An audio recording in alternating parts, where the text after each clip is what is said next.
Mas há um Deus nos céus que revela os segredos. Ele revelou o que vai acontecer no fim dos dias.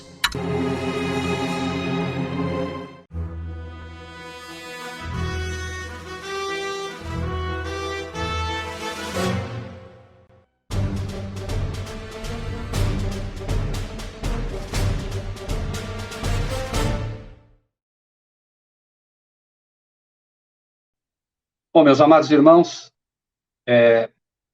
nós poderíamos dizer que esta é a mensagem mais importante de toda a Bíblia. Não a mensagem em si de uma igreja sem marido, mas a mensagem que está registrada no capítulo 18 do Apocalipse, e todos irão concordar que essa é, de fato, a mensagem mais importante para a nossa época. E a razão é simples. Vamos ler Apocalipse 18, a partir do capítulo 1, do versículo 1. Apocalipse 18, 1. Depois dessas coisas, vi descer do céu outro anjo, que tinha grande poder, e a terra foi iluminada com a sua glória.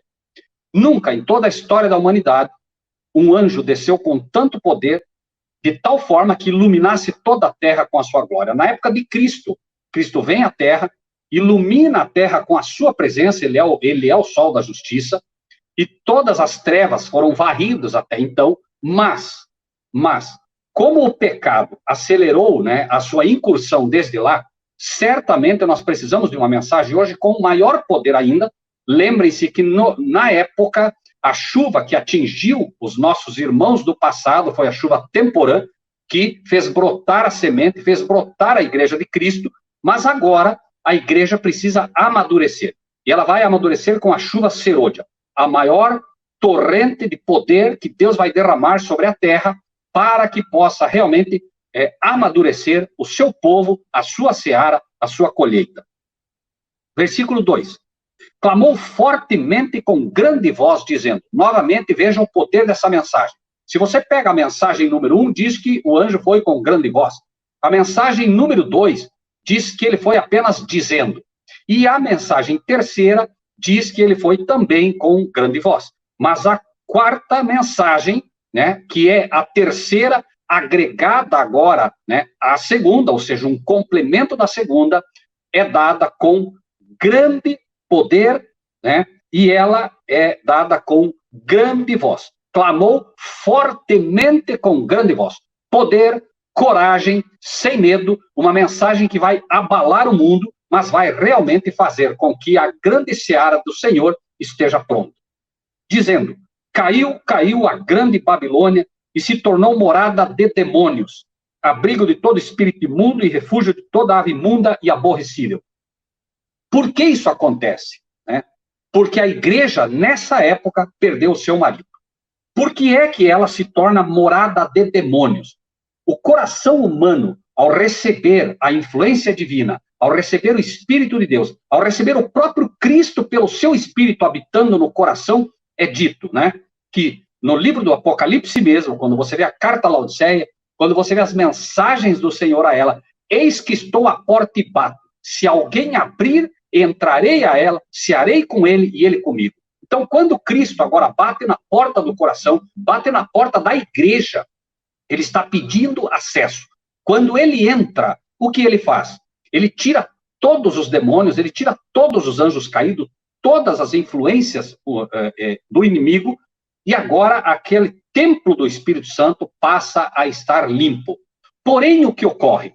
Ocorre que ele disse que quando ele vai, limpa, e deixa essa morada limpa, mas a pessoa depois retrocede, a igreja entra em apostasia, agora voltam 7 demônios, ou seja, a plenitude dos demônios agora entram e tomam conta tanto da igreja, que é a pessoa como templo vivo, quanto a igreja institucional que expulsou o seu marido dali.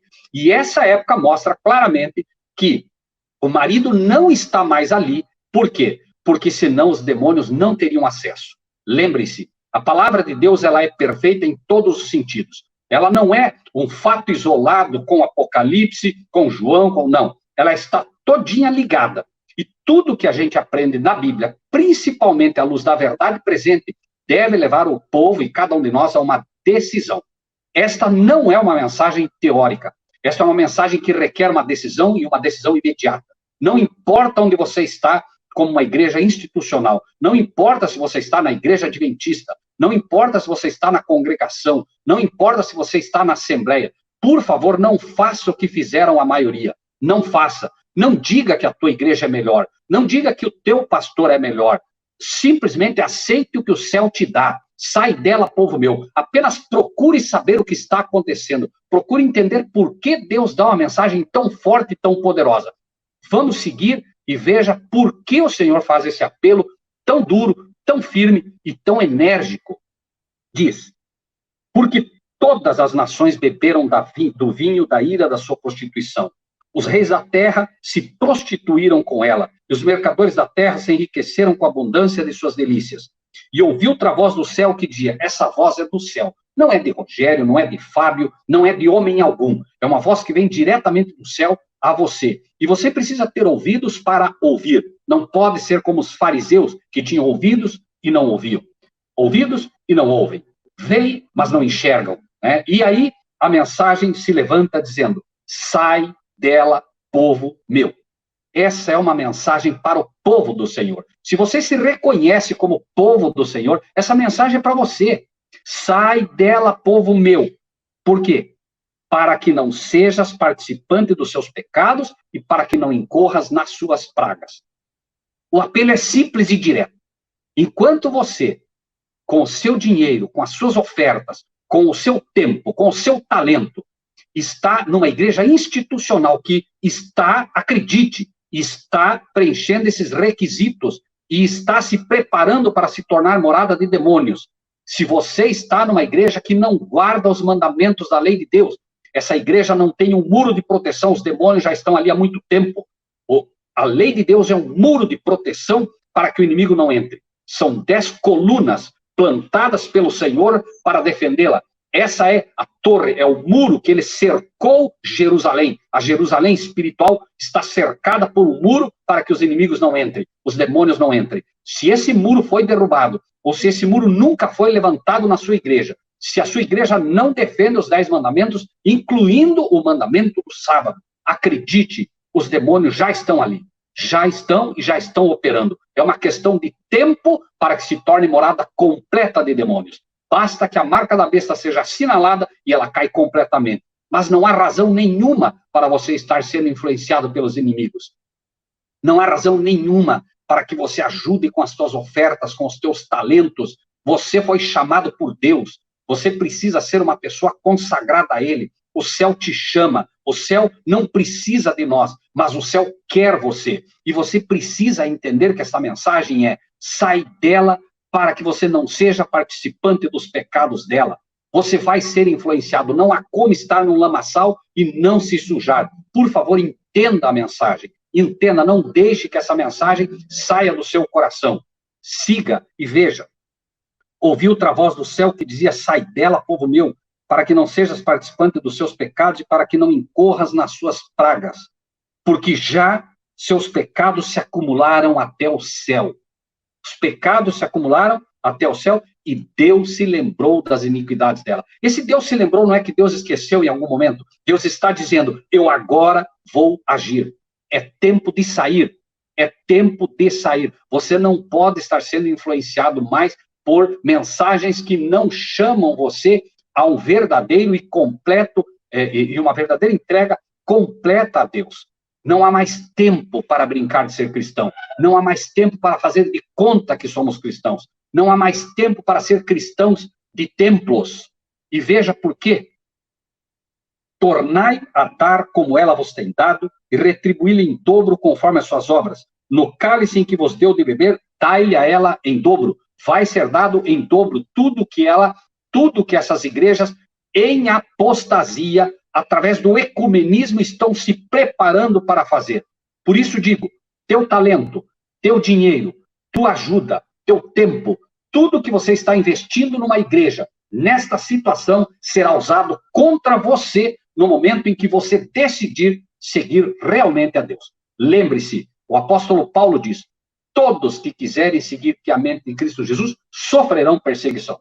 Você vai ser perseguido ou perseguidor. Se estiver numa igreja institucional ligada ao ecumenismo, e há 99% de chances que a tua igreja esteja ligada ao ecumenismo, você vai perseguir com certeza cada um de nós que se ficarmos firmes até o fim. Não haverá mais em cima do muro, não haverá mais mornos. Chegará um tempo em que Laodiceia, ela completamente se entrega ao demônio ou completamente se entrega a Deus. Laodiceia é a condição da última igreja. E é por isso que tudo está agregado. A condição laodiceana, a condição de uma igreja nesta situação. E esta igreja, não se engane, o que ela te diz é exatamente o que está aqui agora. Versículo 7. Quanto ela se glorificou e em delícias esteve, foi-lhe outro tanto de tormento e pranto, porque diz em seu coração. Não se engane. A igreja, o pastor, ela diz a você exatamente isso. Estou assentada como rainha. Não sou viúva e não verei o pranto. É o que ela diz. Não sou viúva, eu tenho um marido. Mas ela já crucificou o marido há muito tempo e só não percebeu isso. Como foi que ela crucificou esse marido? O que ela fez para perder esse marido? Vejamos o que diz o livro de Efésios, para que isso vá ficando agora mais claro para nós. A mensagem é, sai dela, povo meu. Não há desculpa, não há tempo a perder. É para sair. O Senhor mandou sair, tem que obedecer. Aí, no livro de Efésios, faz um comparativo bastante simples, mas que pontua a questão da igreja. Capítulo 5, versículo 22. Vós, marido, vós, mulheres, sujeitai-vos a vosso marido como ao Senhor. Porque o marido é a cabeça da mulher, como também Cristo é a cabeça da igreja, sendo ele próprio o salvador do corpo. Veja que ele compara a igreja aqui com o corpo. O corpo é o corpo. O corpo é Fábio Amaro, Rogério, Paulo Pinto. O corpo é o grupo unido. Você é um membro. E você, como membro, está na situação. Você tem que fazer parte do verdadeiro corpo do qual Cristo é o único marido que pode ser aceito. Cristo, e apenas Cristo, entenda isso, pode assentar-se no trono da igreja. Não importa. A tua igreja é assembleia, tem um presidente, então já tem outro no trono. Cristo não vai dividir o trono. O trono é dele, ele é supremo. A outra igreja, tem presidente? Roubou o lugar de Cristo. A igreja de Deus na terra, o verdadeiro corpo de Cristo da terra, não pode ter um presidente. Não pode. Entenda isso. Não pode. No momento que se assenta um presidente numa instituição, Cristo foi tirado de lá. Por favor, entenda isso. Cristo sempre quis ser o cabeça da sua igreja. O povo de Israel foi dito a eles, não, vocês não podem ter rei. Queremos um rei. E colocaram Saul. Daí para frente, só problemas na igreja. Cristo deixando de lado cada vez, sendo deixado de lado cada vez. Cristo não pode dividir o seu trono em relação à igreja. Cristo divide um trono com o Pai. Mas o Pai deu soberania absoluta ao Filho para ser o cabeça da igreja nessa terra. É preciso que você entenda isso, por favor. Não há dois lugares no trono da igreja. Só há um trono e só pode assentar-se nesse trono o legítimo soberano dela, Cristo Jesus, o nosso sumo sacerdote. É Ele quem nos intercede junto ao Pai, é Ele quem é o mediador, é Ele quem é, de fato, aquele que está entre nós e o nosso Pai. Não se engane, por favor. Esse sistema piramidal que domina todas as igrejas hoje está levando o ecumenismo a cabo através dos seus líderes e as igrejas não sabem e não percebem. 23. Porque o marido é a cabeça da mulher, como também Cristo é a cabeça da igreja, sendo ele próprio o salvador do corpo. De sorte que, assim como a igreja está sujeita a Cristo, também as mulheres sejam em tudo sujeitas ao seu marido. Vós, marido, amai vossa mulher, como também Cristo amou a igreja e a si mesmo se entregou por ela. O comparativo aqui é simples, muito simples. Ser cristão não é fazer parte de uma instituição. Ser cristão é ter um relacionamento com Cristo. E esse relacionamento, entenda, é um relacionamento mesmo. É um relacionamento comparado ao do marido e da mulher. Um relacionamento íntimo, onde nós conhecemos profundamente o nosso marido, que é Cristo, o marido da igreja, que é Cristo. E ao conhecer este marido, nós nos entregamos constantemente a ele, para que ele nos prepare para verdadeiramente fazer parte da sua família celestial, como deve ser. Nós entendemos, então, até aqui, que, número 1, há um problema com a igreja.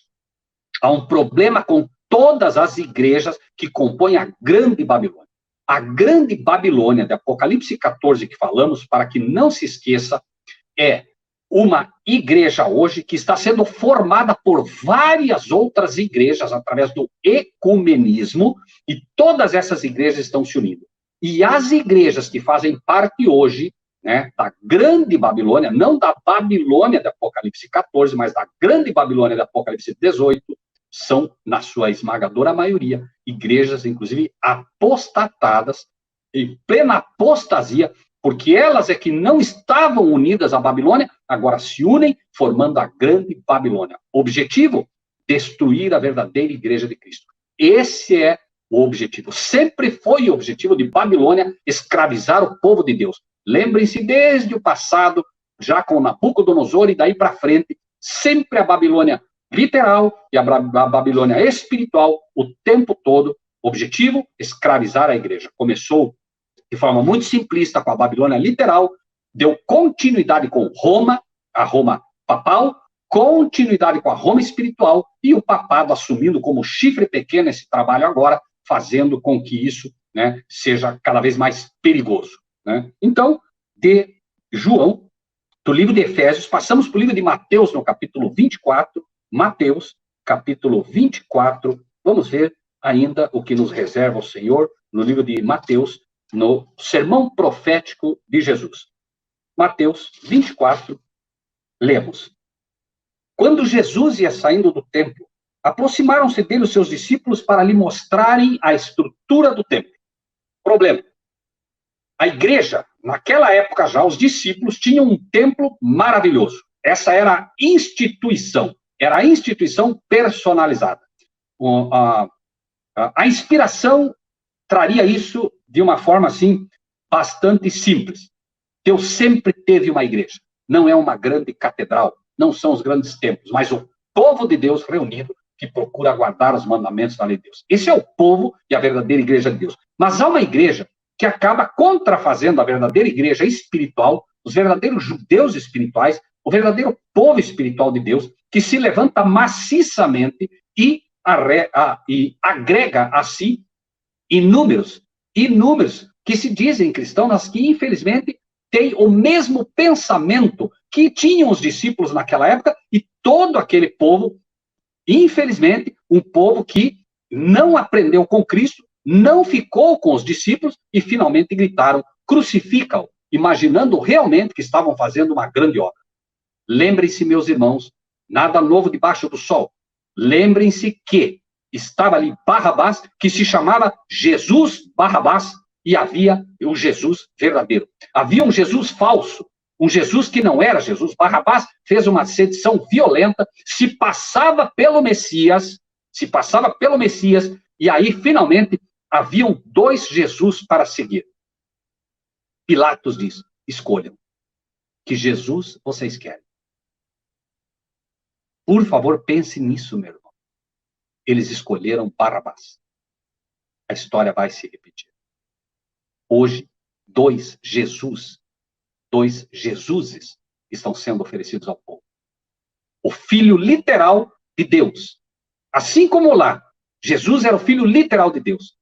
E um falso Jesus, que não é o filho literal de Deus.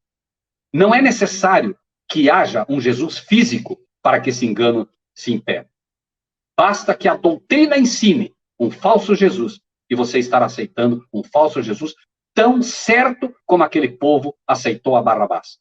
O resultado de ter aceito Barrabás, a história conta. Mulheres dentro do templo, mulheres dentro de Jerusalém, cercadas, comeram os próprios filhos. Por favor, irmãos e irmãs, essa não é uma mensagem simples. Essa não é uma mensagem com que se possa brincar. É preciso que o povo de Deus desperte. Nada há de novo debaixo do sol. Está sendo oferecido hoje um Jesus que não é o filho literal de Deus. Está sendo oferecido um Jesus que se diz, pura e simplesmente, que assumiu o papel de Filho de Deus. Esse é o novo Barrabás sendo oferecido ao povo. Quando Jesus foi retirado do templo, a coluna, o fundamento da igreja ruiu. Era só uma questão de tempo para o templo ruir. E foi o que aconteceu. Em pouco tempo, Céstio cerca a cidade, o verdadeiro povo de Deus, atendendo a mensagem do anjo, atendendo a mensagem de Cristo, que disse, quando vir de Jerusalém sitiada, saiam, saiam, saiam. Os cristãos saíram. A mesma mensagem se levanta hoje. Sai dela, povo meu. Saiam, por favor, saiam. E o que acontece? Acontece o que aconteceu no passado. Poucos cristãos, verdadeiros cristãos, saíram. Foram para uma cidade pequena e lá aguardaram instruções do mestre. Os que ficaram, morreram todos. Mas não morreu um só cristão lá dentro. Razão? Ouviram a mensagem. Sai dela, povo meu. Mateus 24. Jesus, porém, lhes disse, não vedes tudo isso? Em verdade vos digo que não ficará aqui pedra sobre pedra que não seja derrubada. Não vai ficar pedra sobre pedra, meu irmão. E, por favor, entenda sempre a literalidade e a espiritualidade de cada um dos temas, de cada uma das palavras. Pedro, tu és pedra, e sobre esta rocha edificarei a minha igreja. Não vai ficar pedra sobre pedra. Não vai ficar ninguém vivo. Não vai ficar ninguém, não vai escapar ninguém que resolver ficar finalmente em Babilônia. Quando a mensagem poderosa do anjo diz, sai dela, povo meu. Saiam. Tito está chegando. Céstio cerca a cidade. Repentinamente, porque o Senhor havia dito, saiam. Não havia como eles saírem. Céstio tinha cercado a cidade, mas Deus, quando fala, pode ter certeza que ele providencia. Simplesmente Céstio abandona o cerco e foge, sai. Os cristãos saem. E os judeus perseguiram Céstio e os romanos. Mataram alguns, roubaram algumas coisas, voltaram para o templo vitoriosos, comemorando. Pouco tempo depois, Tito vem, cerca a cidade e não escapou ninguém. Nada. Jesus disse, não vai ficar pedra sobre pedra. Eclesiastes 1:9. Apenas para reforçar a ideia sempre que temos dito. O que foi, isso é o que há de ser. E o que se fez, isso se tornará a fazer, de modo que nada de novo debaixo do sol. Jeremias, capítulo 7, versículo 4. Jeremias 7, iniciando pelo 1 até o 4. A palavra que foi dita a Jeremias pelo Senhor, dizendo, põe-te à porta da casa do Senhor. Põe-te à porta da casa do Senhor. A casa do Senhor é para ser a igreja em que vocês. É para ser. A casa do Senhor é o templo do Espírito Santo. A casa do Senhor é onde se reúne o povo de Deus. Mas a casa do Senhor, neste caso, é o templo físico. Templo físico. Veja por quê. Ouvi a palavra do Senhor, todos de Judá, todos os líderes. Vós que entrais por estas portas para adorares ao Senhor. Ouçam, vocês estão entrando para adorar ao Senhor. Ouçam o que eu estou dizendo. Assim diz o Senhor dos exércitos, o Deus de Israel. Melhorai os vossos caminhos e as vossas obras, e vos farei habitar neste lugar. Melhorai os vossos caminhos. Só um jeito de melhorar os caminhos. Em primeiro lugar, quando Maria e os seus filhos foram até Jesus e disseram a Jesus, Senhor, estão aí tua mãe e teus irmãos. Jesus disse, meus irmãos são aqueles que fazem a vontade do meu Pai. Meus irmãos, em outras palavras, são os que procuram guardar os mandamentos da lei de Deus. Porque todos os teus mandamentos são justiça. Os mandamentos da lei de Deus é que podem fazer com que você, de fato, entenda os caminhos que você deve andar. Por quê? Porque os mandamentos são regras que manifestam o caráter do nosso Deus. Melhorar o caráter teu é impossível se a lei do Senhor Deus não estiver escrita no teu coração. E para ser escrita no teu coração, basta que você peça, basta que você aceite, basta que você diga: Senhor, escreve a tua lei no meu coração. Dá-me olhos espirituais, Senhor, para ver que os teus mandamentos estão em vigor. Dá-me olhos espirituais para entender que os teus mandamentos são um muro de proteção que me protegerão a mim e a minha família. Dá-me ver, Senhor, o objetivo das tuas leis, para que um dia, Senhor, também eu possa refletir o caráter de Cristo, que ele possa vir me buscar como igreja particular, e que ele possa vir nos buscar como igreja, congregação, como pessoas unidas. Assim diz o Senhor dos Exércitos, o Deus de Israel: melhorai os vossos caminhos, as vossas obras, e vos farei habitar nesse lugar. Não vos fieis em palavras falsas, dizendo: templo do Senhor, templo do Senhor, templo do Senhor é este. Não se fie em palavras falsas. Você nunca vai ouvir do seu pastor dizer que o templo em que você está, que a igreja em que você está, não é uma igreja de Deus. Nunca você vai ouvir isso. Não se fie nessas palavras, porque elas são falsas. Não se fie em palavras que dizem: templo do Senhor, templo do Senhor, templo do Senhor é este. Chegou um tempo em que não se trata mais de local. Na verdade, nunca se tratou de local. Porém, agora é um tempo que, mais do que nunca, não se trata de local. Deus chamou um povo. Deus chamou os hebreus na época. A apostasia foi completa, de tal maneira que crucificaram o mestre, o cabeça da igreja. Deus chama outro povo. Passa o tempo e Deus chama outro povo. E a apostasia se repete. Negam o soberano, filho de Deus, e negam a paternidade do seu pai. Expulsaram a Cristo da igreja e realmente gritam, e gritam alto: templo do Senhor, templo do Senhor, templo do Senhor é este. Nada nos acontecerá. Foi exatamente o que aconteceu lá. Não saiam, esse é o templo do Senhor, nada ocorrerá. Não ficou pedra sobre pedra. Pedras de 1 tonelada, que seria impossível quebrar, esmiuçar, com qualquer evento da natureza. Ocorre que pegou fogo no templo, na parte interna, e como era revestido de ouro, as câmaras, o ouro derreteu e foi entrando pelas pequeninas frestas entre os mármores de ligação. Os soldados, os romanos, para poder arrancar todo o ouro, pulverizaram aquelas pedras, para poder arrancar o ouro que ficou incrustado em todas aquelas frestas. Não ficou pedra sobre pedra. E não ficará novamente pedra sobre pedra, se o verdadeiro povo de Deus não despertar para entender o tempo em que vivemos. João, capítulo 4. João, capítulo 4.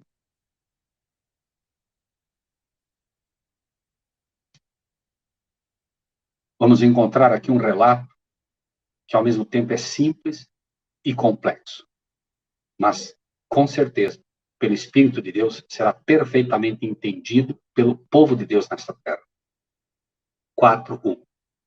Quando o Senhor veio a saber que os fariseus tinham ouvido que Jesus fazia e batizava mais discípulos do que João, ainda que Jesus mesmo não batizava mais os seus discípulos, deixou a Judéia e foi outra vez para a Galiléia. E era necessário passar por Samaria. Foi, pois, a uma cidade de Samaria chamada Sicar, junto da herdade que Jacó tinha dado a seu filho José. Estava ali a fonte de Jacó. Jesus, pois, cansado do caminho, assentou-se assim junto da fonte. Era isso quase a hora sexta. Veio uma mulher de Samaria tirar água e Jesus lhe disse: dá-me de beber. Primeira lição. Nós queremos, muitas vezes, oferecer o evangelho. Nós precisamos saber chegar ao coração das pessoas. Jesus tinha a verdadeira água da vida a oferecer a essa mulher, mas ele pede para que esse coração possa se abrir. Tente chegar a um católico para ensiná-lo. Dificilmente você terá sucesso. Mas peça algo a ele e, quem sabe, a porta se abrirá. Jesus, então, pede de beber. Dá-me de beber, porque os seus discípulos tinham ido à cidade comprar comida. Disse-lhe, pois, a mulher samaritana: como sendo tu judeu, me pedes de beber a mim, que sou mulher samaritana? Porque os judeus não se comunicam com os samaritanos. Na verdade, os samaritanos, em realidade, não tinham tanto assim contra os judeus. Os judeus é que tinham mais problemas com eles. Os samaritanos eram um grupo de pessoas que estavam ali, né, havia feito parte do povo uma época, mas agora, separados, tinham o seu culto paralelo ao verdadeiro culto, e os samaritanos eram marcados pela adoração a imagens. Pense num povo que adora imagens. Aqui está representada todas as igrejas. Essa mulher aqui representa, aqui, num primeiro momento, todas as igrejas que fazem uso de imagens. Todas elas. Se você pegar o budismo, se você pegar todas as igrejas. Claro que, em princípio, a primeira aplicação era para o pseudo-cristianismo, mas pense numa igreja cristã, em primeiro lugar, que adora imagens, e pense, obviamente, depois em todas as outras que se dizem igrejas e que são adoradores de imagens. De um lado, as igrejas que não têm conhecimento nenhum do mandamento. O mandamento, é claro, é específico. Não farás para ti imagem de escultura. Eu estou entrando direto na analogia, porque senão demoraria muito tempo para explanar isso tudo. Como sendo tu judeu, me pedes de beber a mim, que sou mulher samaritana? Há um outro ensino aqui também, que poderia facilmente ser colocado assim. Como sendo tu adventista, como sendo tu protestante, pedes de beber, pede que eu te ensine a beber a água da vida, sendo eu católico. De um modo geral, os católicos não conhecem a Bíblia. De um modo geral, os católicos não conhecem a verdadeira água da vida, a palavra. Como então você vem pedir para mim? Sigamos. Jesus respondeu e disse: se tu conheceras o dom de Deus e quem é o que te diz, dá-me de beber, tu lhe pedirias e ele daria água viva. Disse-lhe a mulher: Senhor, tu não tens com que atirar e o poço é fundo. Onde, pois, tens a água viva? És tu maior do que Jacó, nosso pai, que nos deu o poço, bebendo ele próprio dele, os seus filhos e o seu gado? Ela não havia entendido nada. Até aqui ela está no terreno. Ela está apenas com a mente terrena funcionando. E Jesus vai despertá-la para uma visão espiritual das coisas. Cada um de nós precisa disso a cada dia. Nós precisamos do Espírito de Deus. Nós precisamos respirar a atmosfera celestial. Nós precisamos, após o nosso dia de trabalho, ter um encontro com Deus cada dia. Seja na madrugada, seja na tarde, no seu culto matinal, no seu culto vespertino, não importa. É preciso ter comunhão com Deus. Na madrugada é excelente. Quando você acorda 4 horas, 3h30, 5 horas da madrugada, a sua mente está fresca. E você consegue se ajoelhar e falar com Deus, e Deus te revela coisas fantásticas através da sua palavra. Porque a sua mente está tranquila. É o melhor horário para se ter comunhão com Deus. Por isso Jesus passava madrugadas falando com seu Pai. Esse é um horário preciosíssimo. É cansativo, mas vale. São cada pérola que Deus te mostra que você realmente sai vibrando para o trabalho. 13. Jesus respondeu e disse: qualquer que beber desta água tornará a ter sede. Agora ele vai levá-la ao pensamento e à mente espiritual que ele quer. Veja, qualquer que beber desta água tornará a ter sede, mas aquele que beber da água que eu lhe der nunca terá sede, porque a água que eu lhe der se fará nele uma fonte de água a jorrar para a vida eterna. Quando você recebe a palavra, quando você estuda a palavra, quando você mastiga a palavra, quando você bebe a palavra, não há como guardar para si. Você vira automaticamente um vaso cheio de água. E essa água começa a transbordar, porque não há como reter a preciosa água da vida para a gente. Não há como reter para si essa preciosa água da vida. Eu muitas vezes tenho que parar de estudar. Quando estou estudando, tenho que parar e me ajoelhar e dizer assim: Senhor, dá-me primeiro beber água, para depois levar aos outros. Porque muitas vezes a minha mente já está vibrando em como levar para outros aquilo que Deus me dá. É automático. A mente da gente já funciona assim. E lembre-se, a boca fala do que o coração está cheio. Se você não enche o teu coração com a palavra, você não terá o que comunicar. Não terá. Acredite. Você vai chegar, Deus vai dar a oportunidade, e ela vai passar. Por quê? Porque o verdadeiro tesouro não está no teu coração. E então, disse-lhe a mulher: Senhor, dá-me dessa água, para que não mais tenha sede e não venha aqui tirá-la. Disse-lhe Jesus. E aqui começa, de uma forma toda particular, uma igreja sem marido. Disse-lhe Jesus: vai, chama o teu marido e venha. A mulher respondeu e disse: não tenho marido. Disse-lhe Jesus: disseste bem, não tenho marido. Por quê? Porque tiveste 5 maridos, e o que agora tens não é teu marido. Espera aí, momento. Ela disse que não tenho marido. E Jesus diz: o que agora tens. Jesus mostra a ela que ele conhece com profundidade a vida daquela mulher. Mas ele também mostra que ele conhece a profundidade da sua igreja. A igreja institucional. A igreja pode tentar esconder de você, mas Jesus está vendo. Ele está dizendo: não, vocês têm um marido, sim. Vocês têm. Só que ele não é o marido. Por quê? Porque tem o marido, mas não é o marido.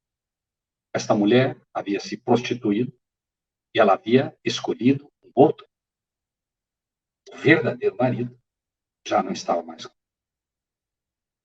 A igreja torna-se prostituta quando rejeita o único marido que pode ter. Jesus, inclusive, é específico. Vós, maridos, amai vossa mulher, uma. Cristo não tem várias mulheres. Não tem. Cristo tem uma mulher, uma igreja.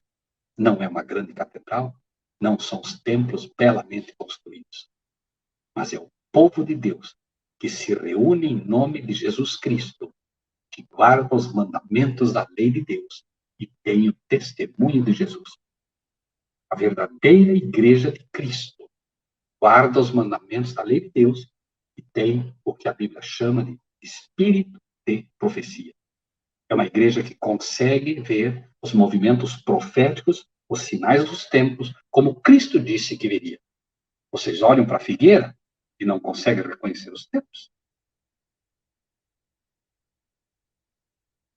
Disseste bem, não tenho marido, porque tiveste 5 maridos e o que agora tens não é teu marido. Isso disseste com verdade. Nós não vamos cruzar o momento profético agora para mostrar como isso se cumpre agora.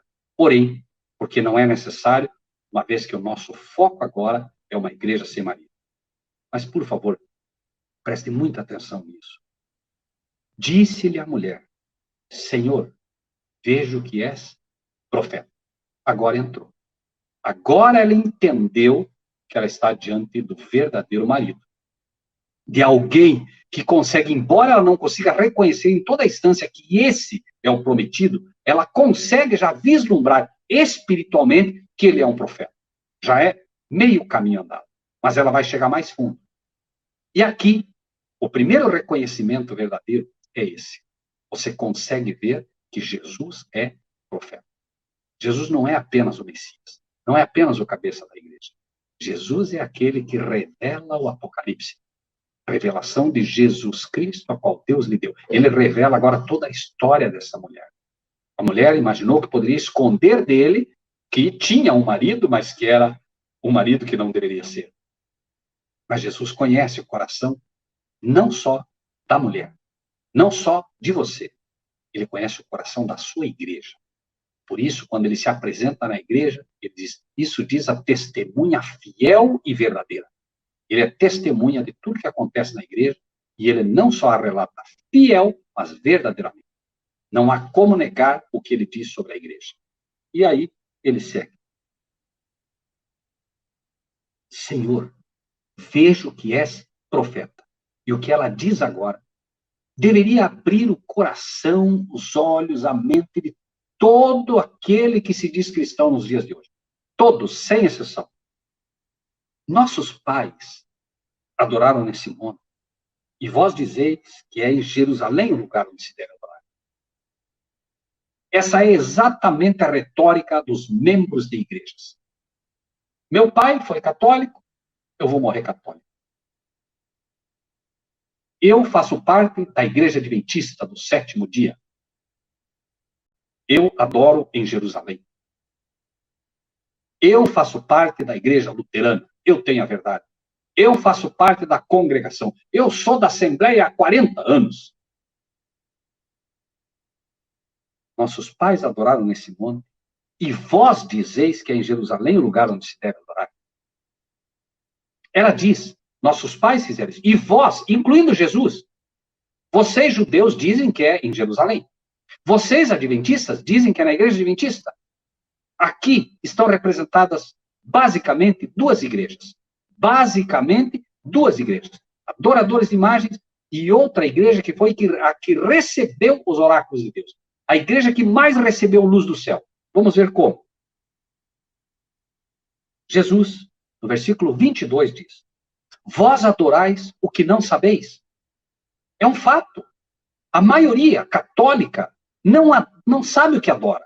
Não sabe, porque adora uma imagem. Não sabe. Nós, agora sim ele se inclui. Jesus não diz que faz parte da instituição da época, mas ele se identifica com os judeus, porque os judeus até aqui têm uma verdade clara em relação a este assunto. Vós adorais o que não sabeis. Nós, incluindo Cristo, adoramos o que sabemos, porque a salvação vem dos judeus. Nós adoramos o que sabemos. Simples e direto. Quem é que Jesus adora? Somente um ser. Um só. O Pai. A adoração de Cristo ao Pai é perfeita. E ele mostra exatamente qual é a grande doutrina que foi atacada e a grande doutrina que expulsou finalmente o marido da igreja. E da igreja verdadeira. A igreja que foi chamada por Deus para um trabalho. A verdadeira igreja que recebeu luz.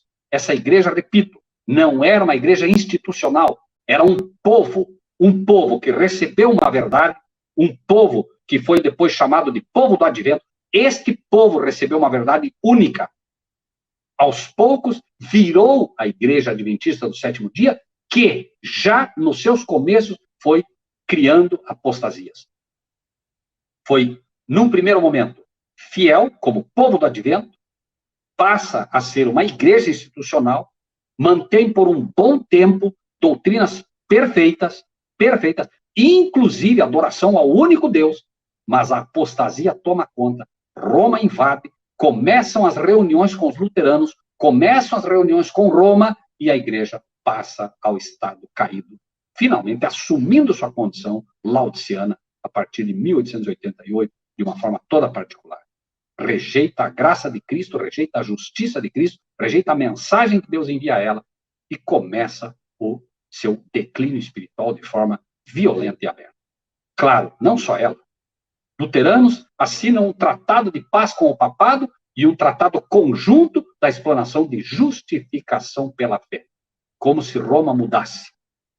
Lutero certamente se revolveria, pularia fora da cova se soubesse que a igreja que leva o nome dele, que foi levantada sobre o alicerce da reforma protestante, batendo duro nas 95 teses cravadas no castelo de Wittenberg, mostrando em alto e bom som que somente Cristo pode salvar o ser humano, que somente Cristo pode ser o sumo pontífice da sua igreja, somente Cristo pode ser, de fato, esta ponte maravilhosa e única que leva anjos do céu à terra e da terra ao céu e que leva homens e mulheres a uma ligação íntima e pessoal com o nosso Pai.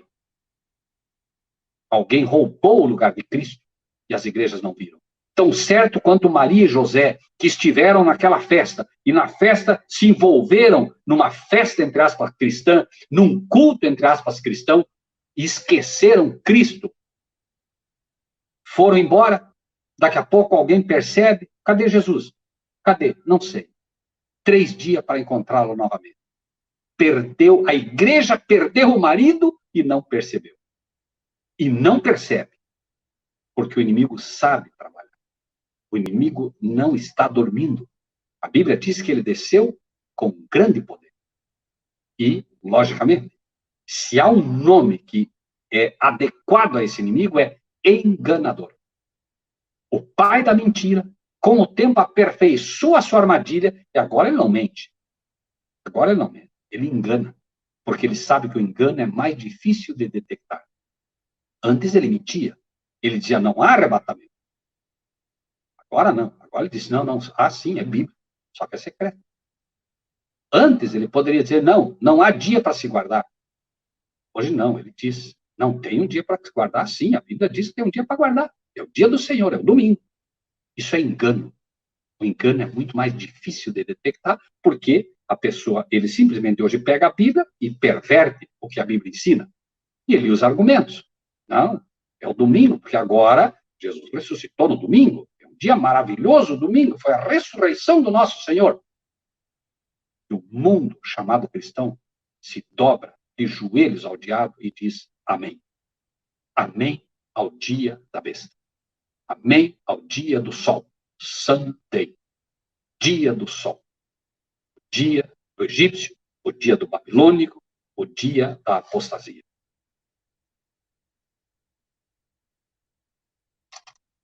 Vós adorais o que não sabeis. Nós adoramos o que sabemos, porque a salvação vem dos judeus. Mas a hora vem. E agora é. Por favor, entenda isso. A hora vem. E agora é. A hora vem porque está no futuro de forma toda poderosa, mas não tão no futuro quanto você possa imaginar, porque está muito perto. A hora vem. E agora é. Por que agora é? Porque já o espírito do anticristo impera. Já o império do anticristo opera. Já a influência da apostasia do anticristo opera. E qual é o espírito do anticristo? Aquele que nega o pai, nega também o filho. Aquele que nega o filho, nega também o pai. Este é o espírito do anticristo. O espírito do anticristo não é aquele que nega Cristo. O espírito do anticristo não é aquele que nega Deus. O espírito do anticristo é aquele que nega o pai. A paternidade literal do nosso Pai Celestial em relação ao seu Filho literal, Jesus Cristo. Esse é o espírito do anticristo. E este é o espírito que finalmente expulsou Deus do seu lugar. Expulsou Cristo de como cabeça da sua igreja. A hora vem, e agora é, em que os verdadeiros adoradores adorarão o Pai em espírito e em verdade, porque o Pai procura tais que assim o adorem. Alguma dificuldade para entender isso? A Bíblia se levanta de forma toda poderosa, o tempo todo, mostrando realidades que a nós parecem quase que impossíveis. Não há absolutamente como negar que hoje a esmagadora maioria das igrejas perdeu Jesus de vista. Não sabem mais o que fazem. E quando você lê a hora vem e agora é em que os verdadeiros adoradores adorarão o Pai, imediatamente deve vir à tua mente algo. Verdadeiros adoradores. Por que verdadeiros adoradores? Não se engane. Se há verdadeiros adoradores, é porque há adoradores falsos também. Verdadeiros adoradores adoram ao Deus verdadeiro. Falsos adoradores adoram um falso Deus. E há um falso Deus imperando todas as igrejas que fazem parte do ecumenismo. A mensagem ecumênica é: você quer ser aceito no meio ecumênico? Você quer fazer parte dessa grande igreja ecumênica? Basta que você se batize em nome da Trindade. Se você for batizado em nome da Trindade, você é aceito no seio da igreja babilônica, da grande igreja babilônica. Por que será que o inimigo faz essa exigência? Só isso deveria despertar todo trinitariano. Só isso deveria fazer todo trinitariano pensar. Se a besta exige que o batismo seja em nome da Trindade, é óbvio que esse tem que ser um falso batismo. É óbvio que esse não pode ser aceito. Jesus foi categórico. Aí vem o inimigo e ele nada tem em mim. Ora, se Jesus disse que o inimigo nada tem nele, pode a noiva de Cristo ter algo do inimigo?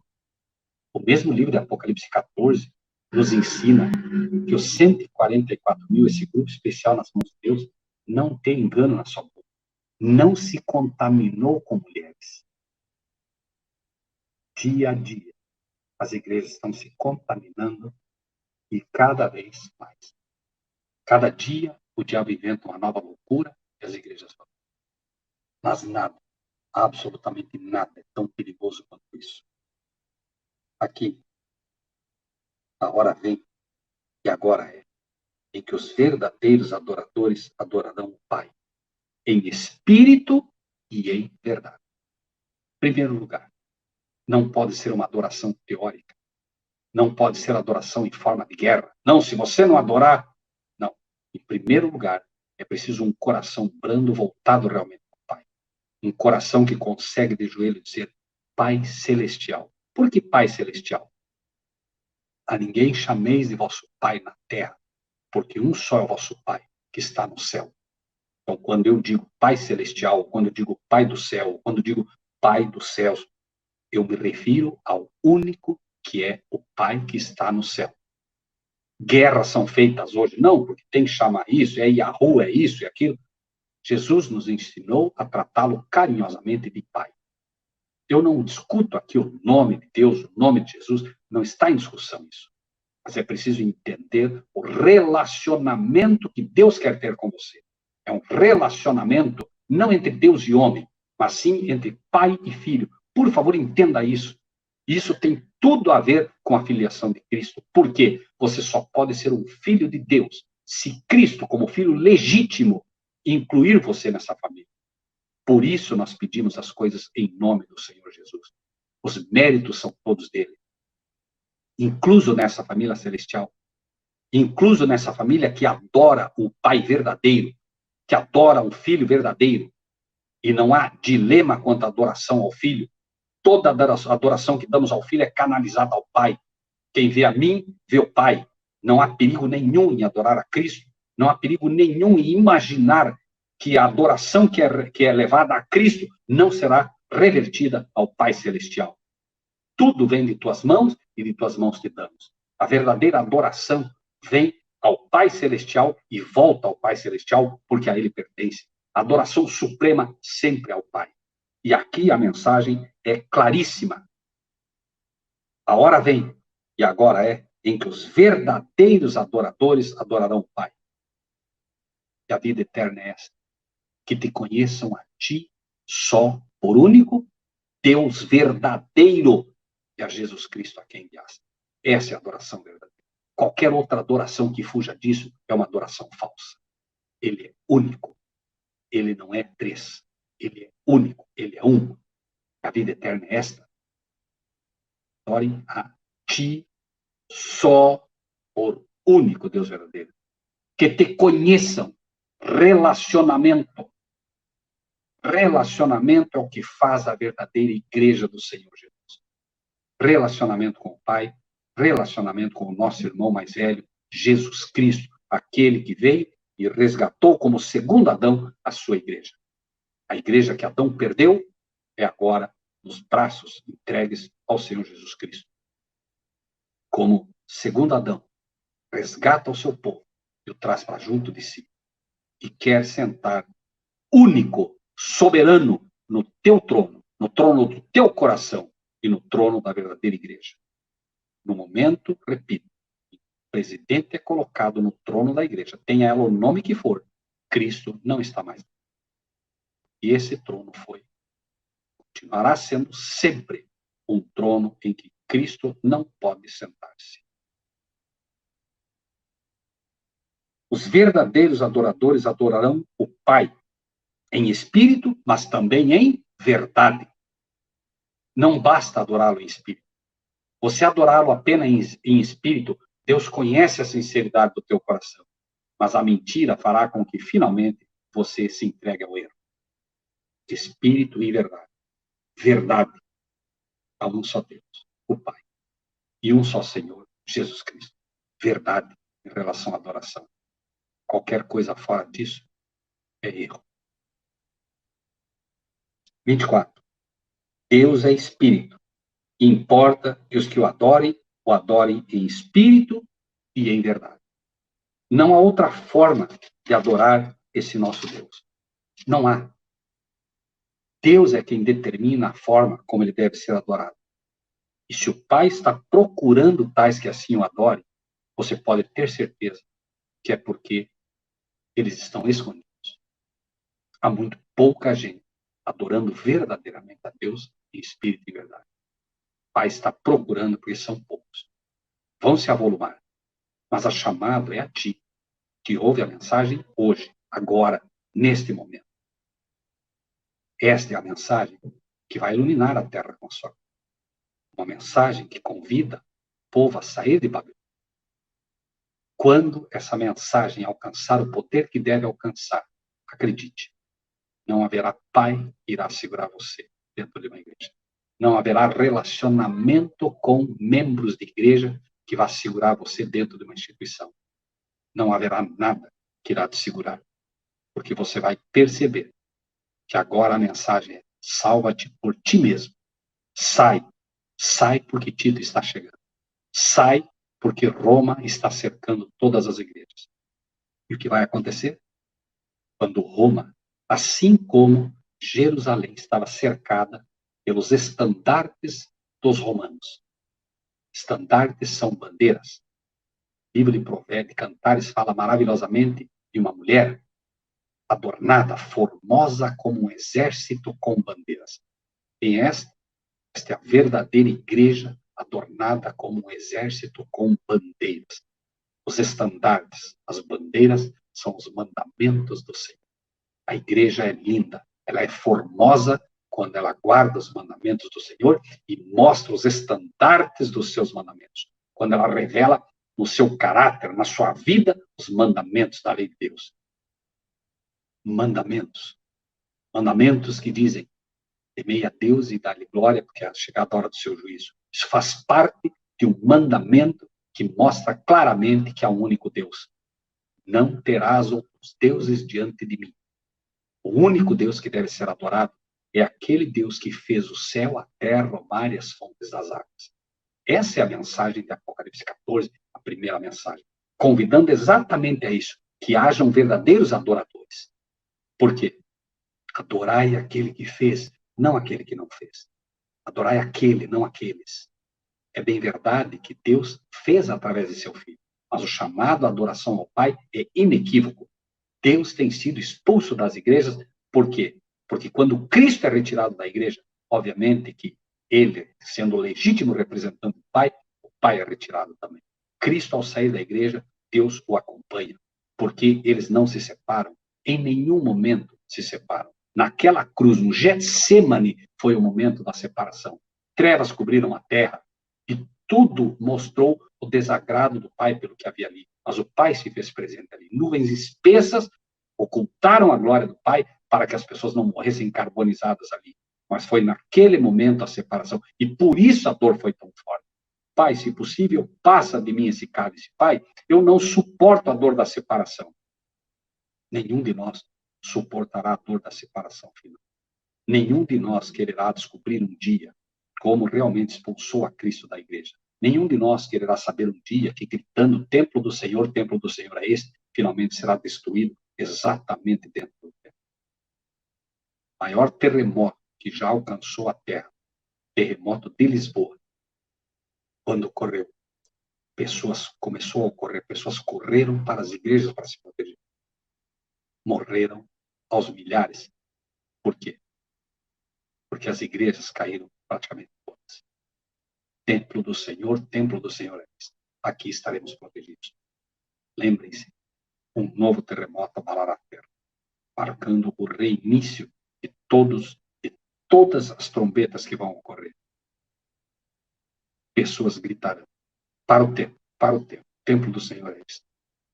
Milhares morrerão novamente. Deus quer purificar a tua alma. Deus quer purificar você. Sede santos, como vosso Pai Celestial é santo. Nós temos que buscar diariamente, conquistar cada vez mais um caráter que realmente agrade ao nosso Pai. Este é o tempo que Ele quer. Eu e você. É a você que Ele quer. É a mim que Ele quer. Cada um de nós. Colunas vivas para Deus. A mulher disse: eu sei que o Messias, que chama Cristo, vem. Quando Ele vier, nos anunciará tudo. Jesus disse: Eu sou. Eu que falo contigo. Este é o verdadeiro marido. Eu sou o marido. Eu que falo contigo. Jesus é o verdadeiro marido e acredite, ele quer falar contigo. Ele quer falar comigo. Ele quer falar conosco. Assim como o pai, que no momento do pecado de Adão, Adão, onde você está, Adão? Imaginamos que Deus estava ali bravo. Jesus quer realmente adentrar o corpo da tua alma e está te dizendo, eu sou. Eu sou quem? Eu sou o marido da igreja. Eu sou o verdadeiro filho de Deus. Eu sou o legítimo filho de Deus. Eu, o que falo contigo. Jesus disse, as minhas ovelhas ouvem a minha voz. Os verdadeiros servos de Deus reconhecem a voz de Deus a falar ao coração deles. Você consegue reconhecer a voz de Deus falando ao teu coração nessa noite? Você consegue realmente entender que essa mensagem não é uma mensagem de um ser humano? Você consegue entender que é um Deus apelando ao teu coração para que você saia dela e não seja participante dos pecados que tem cometido? Nisso vieram seus discípulos e maravilhavam-se de que estivesse falando com uma mulher. Todavia nenhum lhe disse, que perguntas? Ou, por que falas com ela? Deixou, pois, a mulher, canta, e foi à cidade e disse àqueles homens, vinde e vede um homem que me disse tudo quanto tenho feito. Porventura não é este o Cristo? Saíram, pois, da cidade e foram ter com ele. Olha que interessante. Essa mulher tinha ido buscar água. Esqueceu até o que tinha de fazer. Deixou o cântaro, o coração fervendo com a palavra de Deus. E foi imediatamente comunicar o que recebeu. Imediatamente ela exaltou a Cristo. Imediatamente. Vinde e vede. Quando Filipe foi buscar a Natanael, Natanael estava embaixo da figueira. E Filipe diz a ele, Natanael, achamos o Messias, Jesus, de Nazaré. Imediatamente o preconceito se levou. Pode vir alguma coisa boa de Nazaré? Vem e vê, foi a resposta. Vem e vê.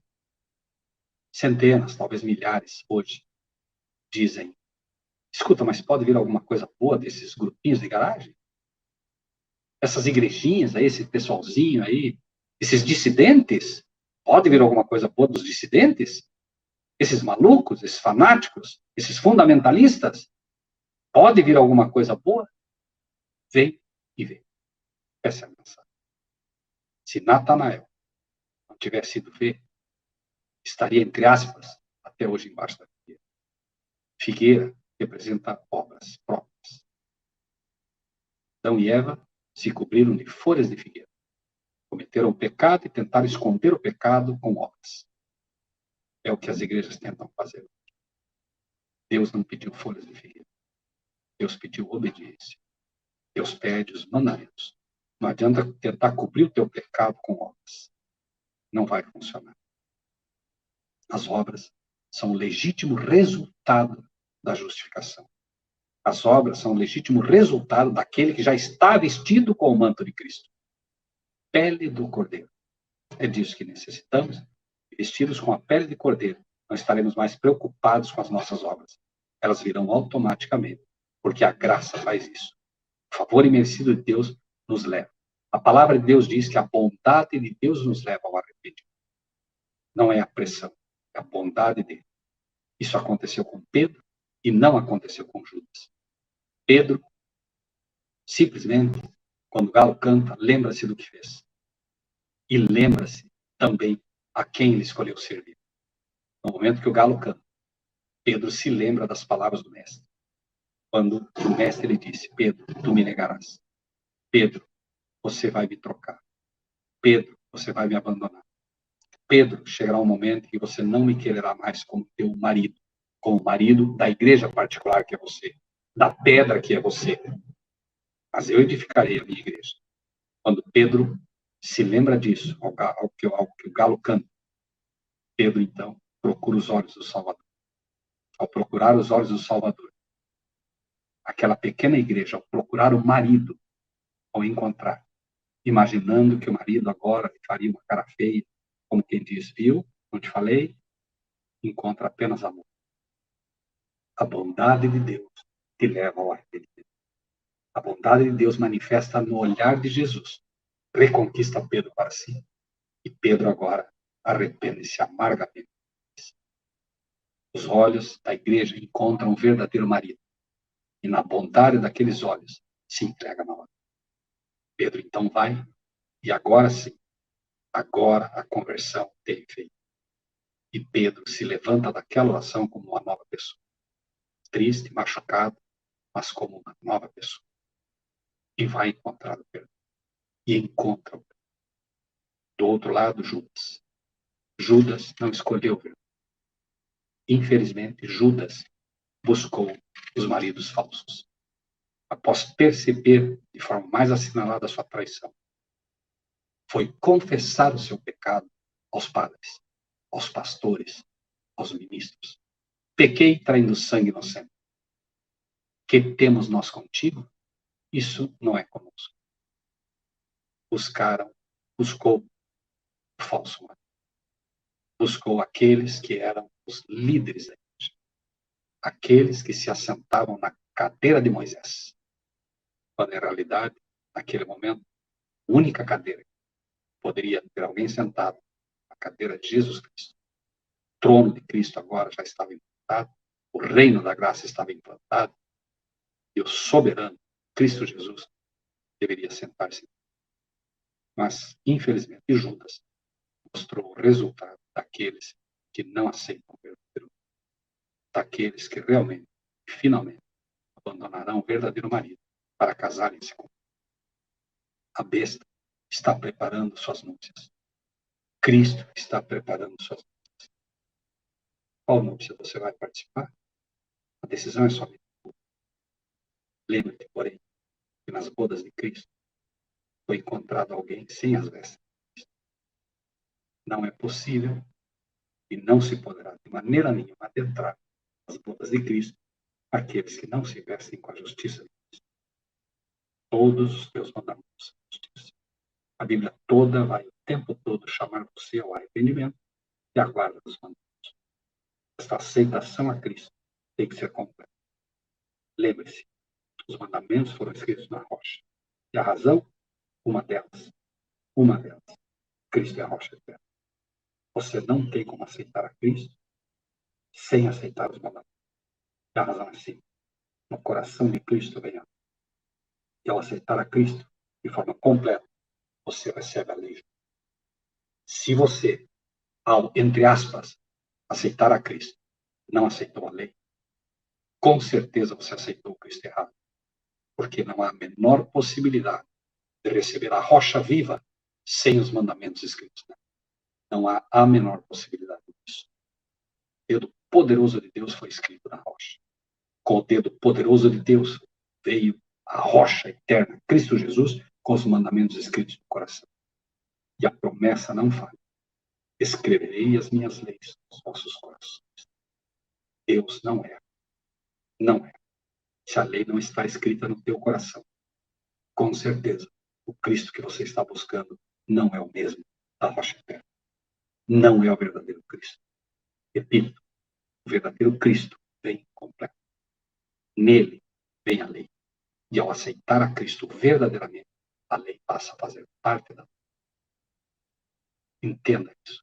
Este é o verdadeiro Cristo, que reflete o caráter do Pai, que é exatamente o caráter refletido por uma lei que não deixa dúvidas. Amar a Deus acima de todas as coisas, com toda a força, com todo o coração, com todo o entendimento, e ao próximo como a ti mesmo. Não há como fugir dessas duas premissas básicas e principais da lei de Deus. Em tudo que se busca, em tudo, todos os aspectos, Deus está tentando, de todas as formas, escrever a lei no coração do seu povo. Mas é preciso que o povo abra o coração e diga: Senhor, escreva, aqui estou eu. 28. Deixou, pois, a mulher o seu cântaro e foi à cidade. E disse àqueles homens: o quê? Vinde e vede um homem que me disse tudo quanto tenho feito. Porventura não é este o Cristo? Saíram, pois, da cidade e foram ter com ele. Entretanto, seus discípulos rogaram, dizendo: Rabi, come. Porém, ele lhes disse: uma comida tenho para comer que vós não conheceis. Então os discípulos diziam aos outros: trouxe-lhe porventura alguém de comer? Jesus disse: a minha comida é fazer a vontade daquele que me enviou e realizar a sua obra. Exatamente hoje, a vontade daquele que enviou a Cristo é que você entenda o chamado que ele faz. A vontade desse Pai Celestial hoje em relação à tua vida é: sai dela, povo meu. Não se contamine mais. Não postergue mais. É hoje o convite. Essa é a vontade do Pai, porque a mensagem, quarta mensagem, que vai iluminar a terra com a sua glória, que vai iluminar o teu coração, que vai fazer com que você saia desse lamaçal de doutrinas espúrias que o chifre pequeno tem impetrado. Tudo isso, acredite, no momento que você sai, você começa agora a ter o seu coração limpo de todas as doutrinas erradas, e começa a ter uma aproximação e um relacionamento verdadeiro com Deus. Lembre-se, não se pode encher um vaso cheio. Contaminados e cheios de falsas doutrinas, é preciso primeiro que Deus limpe esse coração inteiramente de todas essas tradições. Até 1.200, até 2.300 tardes e manhãs o santuário será purificado. Essa purificação é da alma, é do corpo, é do templo do céu, mas é também do teu templo. Você é o templo do Espírito Santo. Essa purificação tem que ocorrer. E para isso, você tem que sair do lamaçal das igrejas corrompidas em apostasia. Não há mais tempo para brincadeiras. 35. Não dizeis vós que ainda há 4 meses até que venha a ceifa? Eis que eu vos digo: levantai os vossos olhos e vede as terras, que já estão brancas para a ceifa. Essa mensagem vai iluminar a terra toda com a sua glória. Levante os vossos olhos e veja. Veja as terras, veja as pessoas, elas já estão brancas para a ceifa. Para um ou para outro lado. Nesse caso, pela graça de Deus, Jesus vê a mulher vindo agora com as pessoas. Os apóstolos olhariam apenas os campos, está tudo verde. Mas Jesus vê o futuro. Jesus vê o resultado dessa mensagem. Essa mensagem que apela à adoração ao Deus vivo irá finalmente fazer com que a terra seja iluminada. Por quê? Porque a falsa mensagem tem propagado um falso Deus, um falso Cristo. Mas no momento que a poderosa mensagem se levanta, num convite à adoração ao Deus verdadeiro, Cristo irá ser refletido na sua igreja. O verdadeiro Pai sendo adorado agora por milhares na terra, adorado em espírito e em verdade, como nunca houve uma quantidade, uma multidão em toda a terra. Isso é a grande ceifa. E você fala para um, e um fala para outro. Amados irmãos e irmãs, deixa eu fazer um apelo todo especial a vocês. Hoje, você tem WhatsApp, você tem Facebook. Eu não tenho Facebook, porque o Facebook é do demônio. Esqueça isso. Facebook é um instrumento para ser usado para a honra e glória de Deus. É só um instrumento. Você pode fazer dele uma arma para o diabo e pode fazer uma arma poderosa para Deus. No passado, nós saímos para entregar folheto. Num dia proveitoso, nós entregávamos, quem sabe, cada um de nós, 300, 400 folhetos. Eu saía, às vezes, 6 horas da manhã, 5 horas da manhã, todo dia. Eu começava a trabalhar às 8 horas, então eu entregava folhetos até mais ou menos 7 e pouco, 7h20, 7h30. Depois ia tomar um banho e ia para o trabalho. Eu não sei se eu conseguia entregar 300 folhetos, não me recordo bem. Porque tinha que deixar nas casas. Madrugada, era difícil, não enxergava direito, às vezes mais escuro. Hoje, com um toque de dedo, um toque num botão, você envia uma mensagem. E não pode ser mensagem de bom dia. Não. Nós somos um povo com uma mensagem específica. Um toque num botão. E você manda para 200, 300, 400. Claro, o WhatsApp restringe. Mas você pode, no Facebook, agregando amigos, mandar essa mensagem. Convidá-los. Você pode juntar de grupo em grupo. Manda de 5 para todos os teus amigos. Ide e fazei discípulos. De todas as maneiras podemos trabalhar. Nós atingimos centenas, milhares dessa forma. através do Face, através das redes sociais. Você pode e deve ter um WhatsApp, você deve participar dessas coisas para pregar o evangelho apenas para isso. Hoje é fácil poder fazer a mensagem chegar. O que ceifa, 36. O que ceifa recebe galardão e ajunta fruto para a vida eterna. O que ceifa recebe galardão e ajunta fruto para a vida eterna. Para que assim, o que semeia como o que ceifa, ambos se regozijem. A alegria, irmãos, de poder compartilhar a palavra. A alegria de poder receber a palavra. Eu posso dizer que sou uma das pessoas mais felizes do mundo. Porque pelo trabalho dos amados irmãos daí, pelo trabalho dos irmãos de São Paulo, pelo trabalho desse exército maravilhoso que Deus está levantando, pessoas me ligam todos os dias, um pergunta, outro pergunta, mas pessoas me ligam dando testemunhos. Recentemente, uma irmã que me mandou pelo WhatsApp um áudio, e ela contava que ela, muito tempo pedindo a luz para Deus, pedindo, orando, pedindo. E ela disse que um dia, ela simplesmente de madrugada acordou, entrou no computador e não sabe até hoje como apareceu na tela dela a verdade sobre o filho. Ela entrou no nosso site, pela graça de Deus, ela tem um testemunho belíssimo.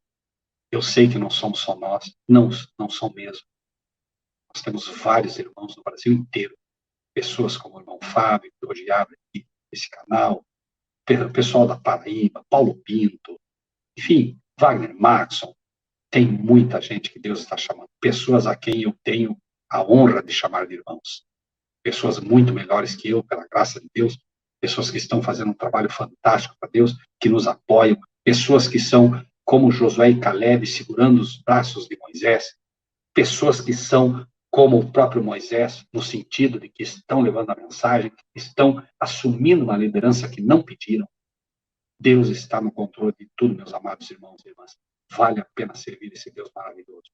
Vale a pena entregar a vida por esse Deus maravilhoso. Vale a pena escolher o verdadeiro marido para essa igreja maravilhosa. Amanhã, nós encerraremos este pequeno estudo.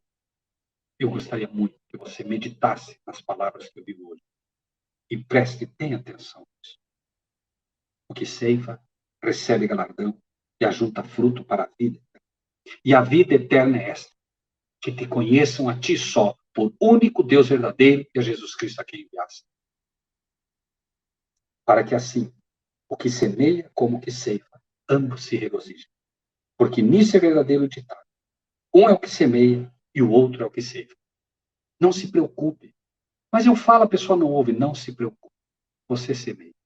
Um outro vai comer. Não há problema nisso. Eu vos enviei a ceifar onde vós não trabalhastes. Outros trabalharam e vós entrastes no seu trabalho. Desde que essa mensagem começou a ser dada. Esta mensagem, desde que começou a ser dada, em 1844, com o Sai dela, Povo Meu, com todas as mensagens, as 3 mensagens evangélicas, outros foram chamados de trabalhar. Depuseram as suas bandeiras. Depuseram essas bandeiras, essas mensagens, levaram para o túmulo a esperança da vinda de Cristo. Nós entramos no trabalho deles e devemos continuar com mais força, com mais vigor, sabendo que esta é a mensagem a ser dada. E muitos dos samaritanos daquela cidade crerão nele. Eles virão, irmãos. É uma questão de tempo e eles virão. Disse-me tudo quanto tenho feito. Indo, pois, ter com ele os samaritanos, rogaram-lhe que ficasse com eles. E ficou ali 2 dias. Prepara-te, meu irmão e minha irmã. Os samaritanos virão, sedentos, com fome. Sede da água da palavra de Deus. Nós estamos como a igreja no deserto. Precisamos nos preparar, porque daqui a pouco eles virão. Nós temos que estar preparados para alimentá-los. A fome será muita, porque em pouco tempo será feito um trabalho maravilhoso. A terra será iluminada com a glória de Cristo. O resultado? Alguns, quem dera se não fossem todos, alguns realmente aceitarão a mensagem e estarão preparados para ver Cristo vindo nas nuvens do céu. E eu espero de todo o coração, meu irmão, minha irmã, que você esteja lá. Que Deus te abençoe grandemente e possa fazer você entender que essa mensagem não é uma mensagem para ser guardada no coração. De graça recebeste, de graça dá. Deus seja louvado.